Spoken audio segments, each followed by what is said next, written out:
Let's get to our top story. Are you aware? I'll just ask you guys this question in the chat. You guys can drop it in here. Are you guys aware when you're being used as a tool of the deep state? Would you say that you're aware now of when you're being used as a tool of like the propagandist deep state now? Do you have enough awareness about yourself now? Maybe like Natali 10 years ago, different, right? But now do you think, oh, I'm being played here? I am aware that we're being used. Are you aware of it? I feel like I am always on the lookout for it. Sure. That's a good status to be in. What about you guys in the chat? Let us know.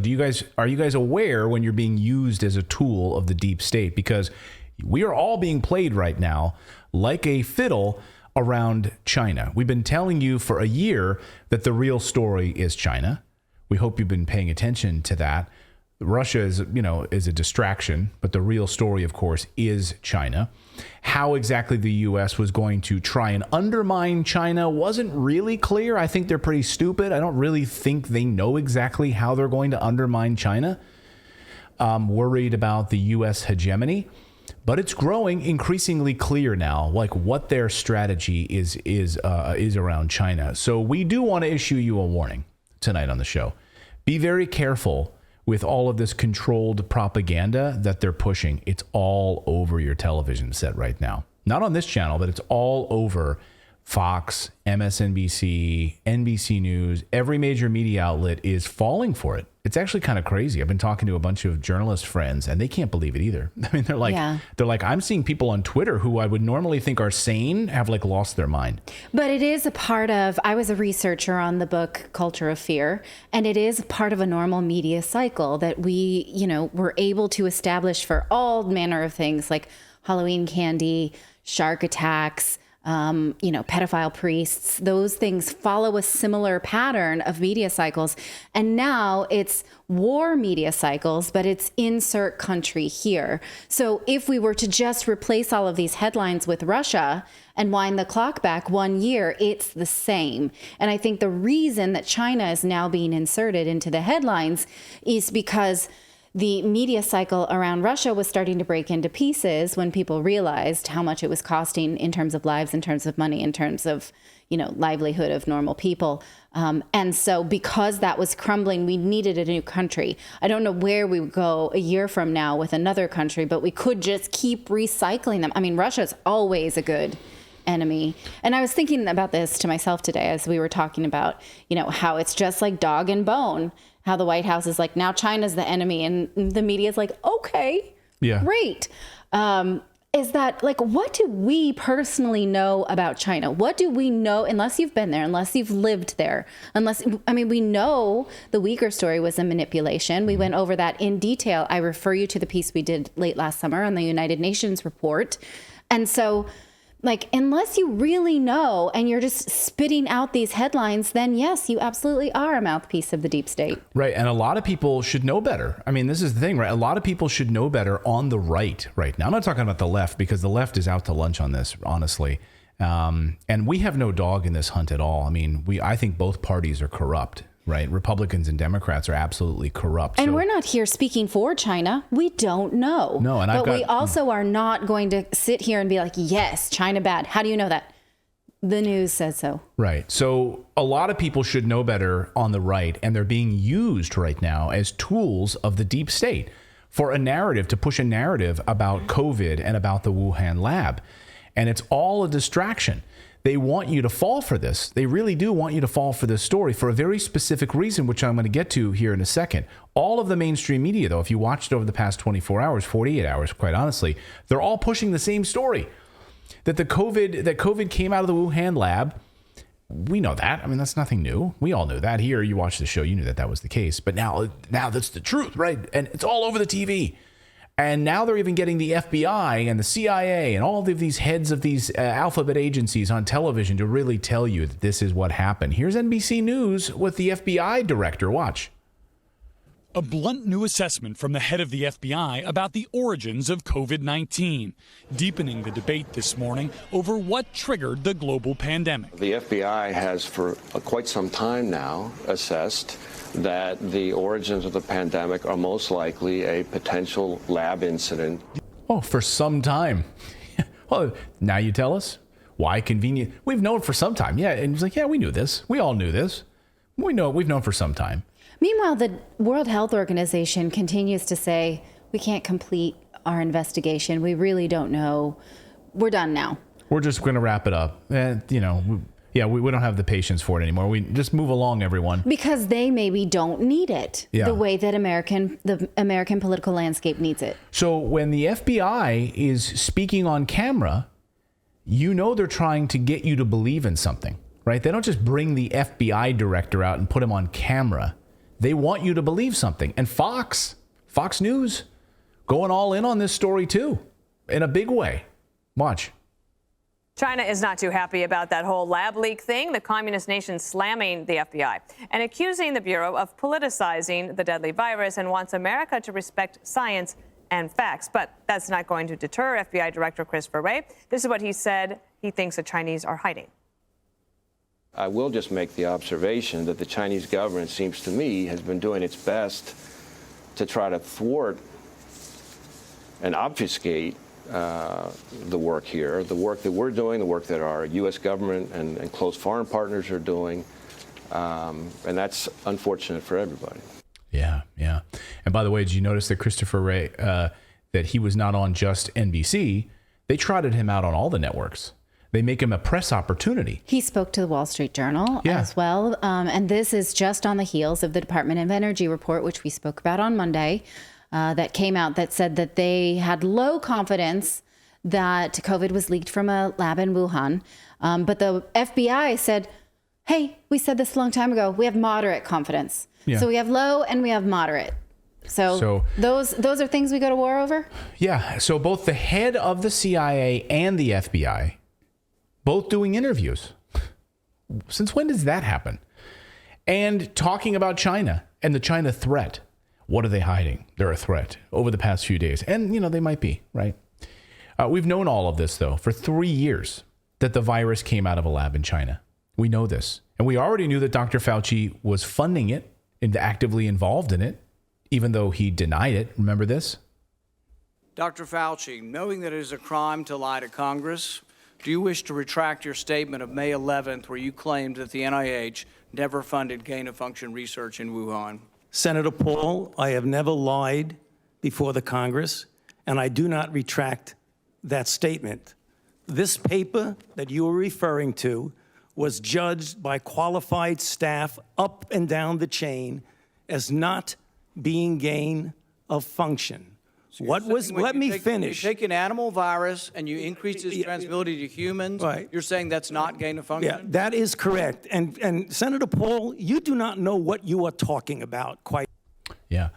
And then you remember, short while later, we got this, which is the NIH admitting, of course, that funding risky researchers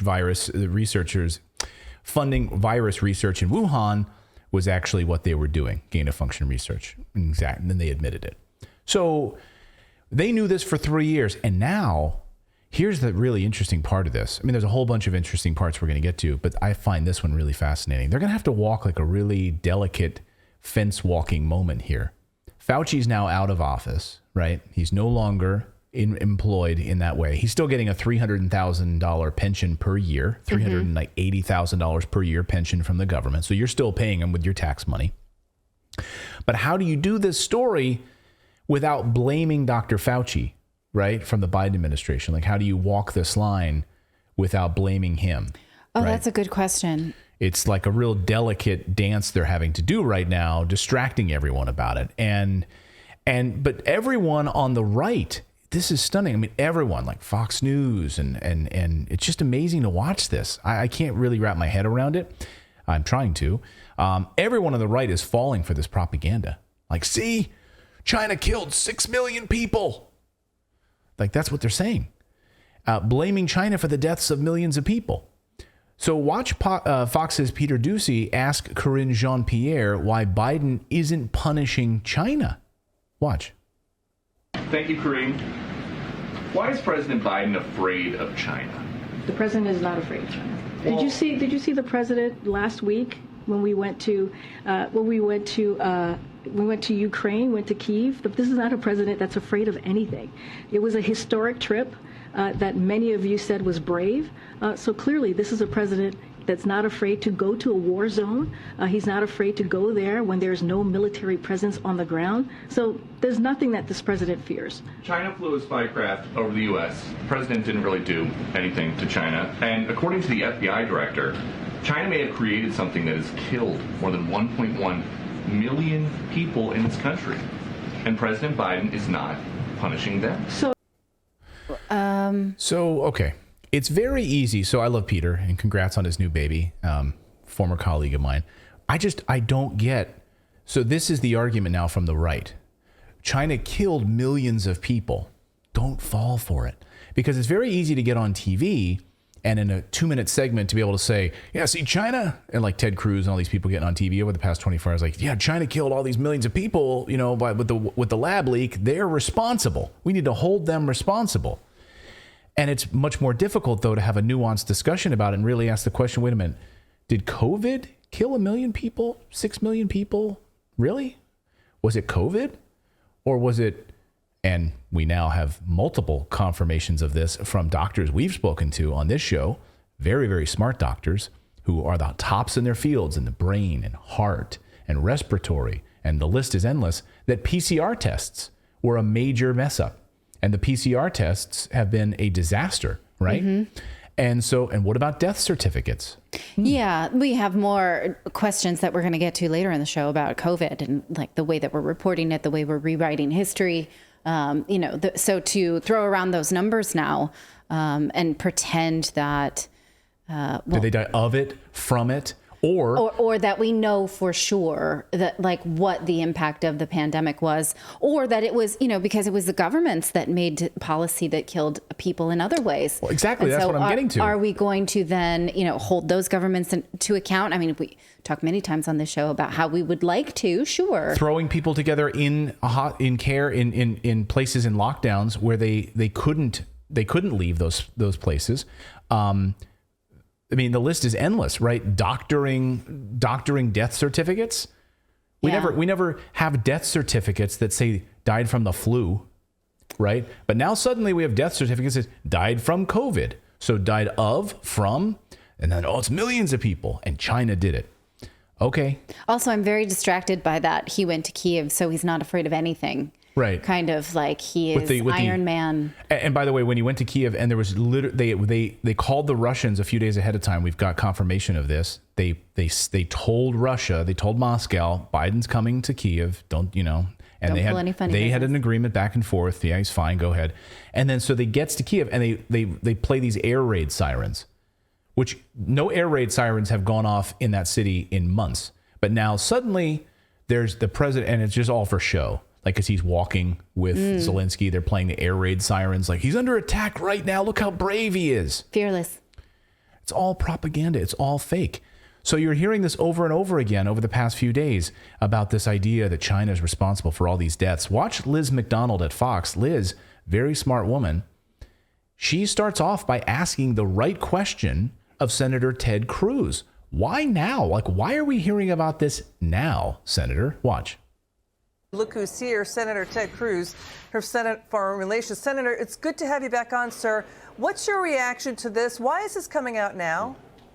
Well, listen, this is a bombshell report. You now have two major agencies in the Biden administration who have admitted what I think has been blazingly obvious for over 2 years, which is that the COVID virus escaped from a Chinese government lab, and the millions of deaths are a result of that virus escaping from a Chinese government lab. You now have the Biden Energy Department that has concluded that it is more likely than not that the virus escaped from a Chinese government lab. Not only that, the Biden FBI has likewise concluded that is the most likely source. This is incredibly relevant on number of fronts. Number one, the media, the corporate media, for 2 years has been lying about this. They have been labeling as misinformation and conspiracy theory the obvious inference, which is that this escaped from a Chinese lab, I think likely the Wuhan Institute of Virology.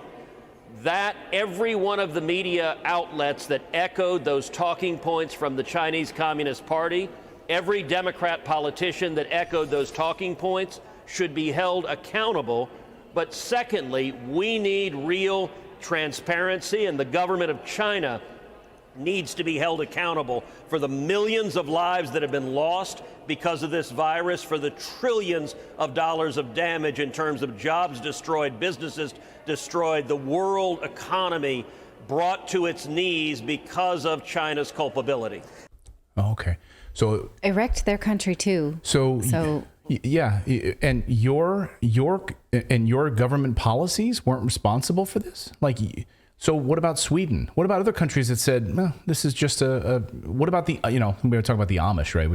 What about African countries who are like, no, we're going to live our lives, or whatever. I don't know what they're doing. What are these countries doing with this virus? I don't know. We're just going to live our lives, right? Yeah. So no, it wasn't the virus. It was the government response to this thing, right? Yeah, you make a valid point. So, and I don't know. It's just interesting. Remember all these people that you want. What talking points is he saying that Democrats who echoed these talking points should be held accountable? Because is he talking about the Democrats who said that it wasn't from the lab? That the lab leak was racist. That it was racist, and disinformation. And it was disinformation. That's and that fake they news. should be held accountable. And they all slammed President Trump for saying it. He called it the China virus, and they said that was racist, and all of these things, right? The left was like, can't believe he would say that, Yeah.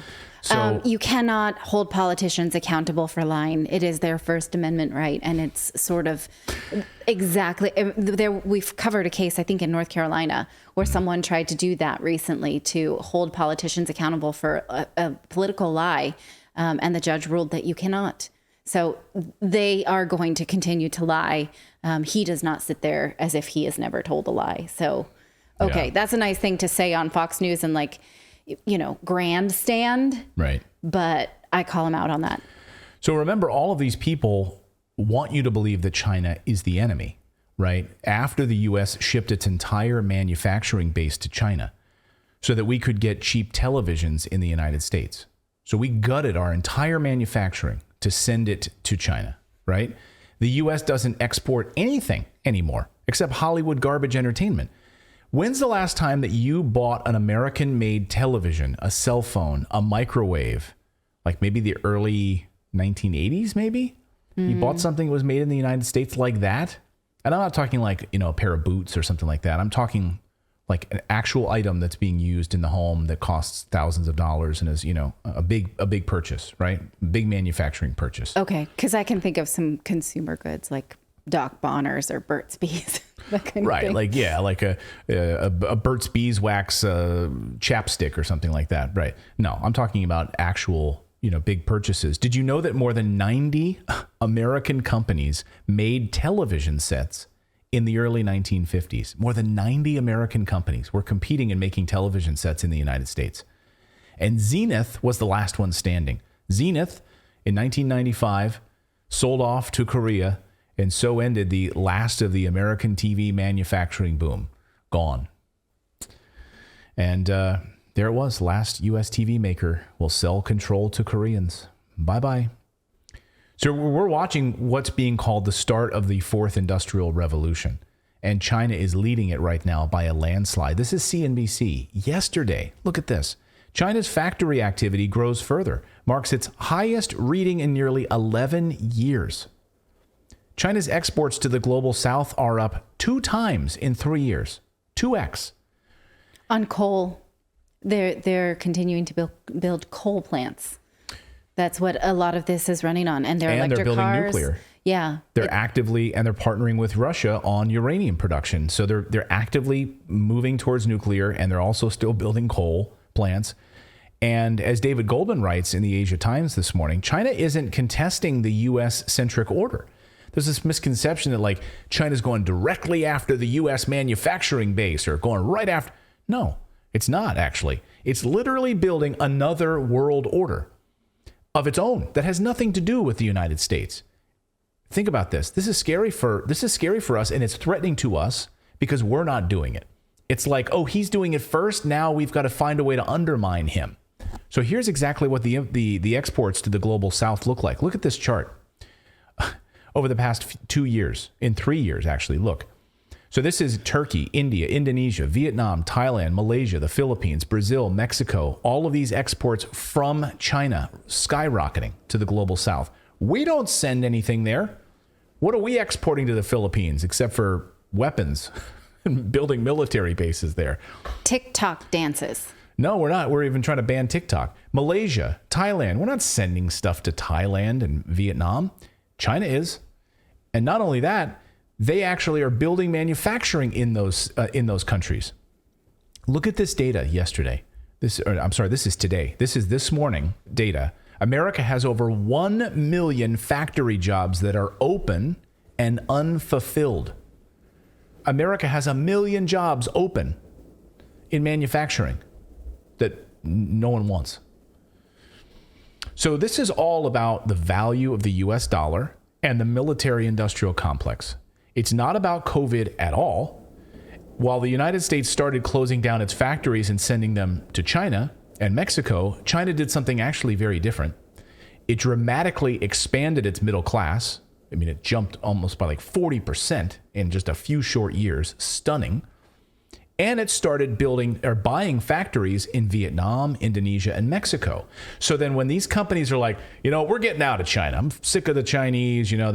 They're virtue signaling. These companies are like, well, we're done with China then. They're sending balloons to us, so we're gonna move our manufacturing to Vietnam. There's a little dirty secret though, that the plant they're moving to is also owned by China. Just happens to be in Vietnam and Indonesia and the Philippines and Mexico. These are Chinese-owned manufacturing. So they've diversified out of China themselves, where the United States has literally gutted its entire manufacturing base.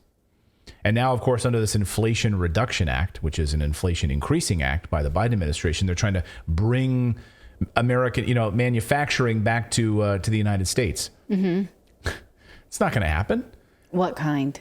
Right. What is going to come to the United States? It's not going to happen. This idea of reshoring, I guess is what the term is, right? We're going to reshore our manufacturing in the United States. It's not going to happen. Tesla, as an example, just today announced, right? We had a newsletter. They're moving to Mexico. They're putting up a new plant, building a new plant. Not here, not in the United States, Mexico. So when Americans talk about leaving China, going to other countries, it's all smoke and mirrors. They're literally just going to Vietnam, which is owned by China, and all these other places. And what are we doing? We are sending weapons. So this is all about American hegemony and power. And this morning, the U.S. State Department approves potential sale of F-16 munitions to Taiwan, according to the Pentagon, and additional troops going to Taiwan. So we continue the military-industrial complex. They want you to know that there's a threat from China so they can continue to sell weapons and ramp up our military production in those areas and keep the military-industrial complex burning and churning. Mm-hmm. And making as much money as possible. And then Nicholas Burns yesterday, the U.S. ambassador to China, said something pretty stunning that Aaron Mate picked up, and I missed this. It was pretty amazing that basically he says the United States runs the South China Sea. We basically are in charge of the Indo-Pacific region, the United States. He's like, we are, and we're going to stay there. And they understand that. He says, watch this crazy statement from the U.S. ambassador. Our American position is stronger than it was 5 or 10 years ago. It's the strength of our alliances. It's the strength of our private sector. It's our innovative capacity and our R&D capacity, which comes from our research institutions and our big tech companies. And I do think that the Chinese now understand that the United States is staying in this region. We're the leader in this region in many ways, and that we want a future of peace with China. We don't want, as the President Biden makes clear every time he talks about this, we don't want conflict, but we're going to hold our own out here. And I feel optimistic. I'm just concluding my first year as ambassador about the American position in this country and in this region. Yeah. So we run the show in the Indo-China region. That'd be like literally China saying, yeah, in the Gulf of Mexico, we're in charge there. We're in charge there. We're literally in their belly. We're in charge. Okay. Yeah. That's like, and not only that, but that would be like China also then starting to stockpile weapons to Puerto Rico. Right. Yeah, exactly. Because like that's with Taiwan, because that's, basically it's like we're like, hey, no, that's you can't do that because that's ours, and they're like, nope. We run it. We run the show. Yeah. We feel really good about that. We run the show. So Martin Zinn on I like this tweet in response. Martin Zinn says, "We don't want conflict, but we supply a province of China with weapons, conduct provocative drills and flights near your borders. Have our generals and admirals say they are ready to go to war with you. Surround your country with military bases. And this is peaceful?" Right. I actually was watching Garland Nixon, who we had on the show yesterday, and he posted on Twitter that he says he's watching these videos on Telegram about the bodies stacking up in Bakhmut. And he's thinking, if you're in Taiwan and you can't figure out what Biden and his administration has planned for you, you're seriously naive. Like, this is carbon copy. And if people in Taiwan, they would be, it would not be paranoid to think that this will apply to their situation. And even if it's just us stirring the pot in order to undermine China, in order to try to make America's place in the world stronger through the U.S. hegemony, like strengthening the U.S. dollar. But I'm telling the fourth industrial revolution is here, and it's moving directly away from the United States. And this is what they're scared of. So when you see all these people on TV pushing all of this stuff, all of this fear mongering about China and the Wuhan lab and all of this stuff, it's a distraction from what they're really pushing for. And, and of course, how many things can we throw at China right now? Now they want you to ban Chinese-made TikTok, because why not? Just add that to the pile of things that they're actively trying to undermine China with. And I'm not saying they're wrong. I don't like TikTok, but I'm just saying this is now what they're throwing at them. Like, this is Jean-Pierre yesterday. Watch. We've been very clear that TikTok, poses a problem and an issue.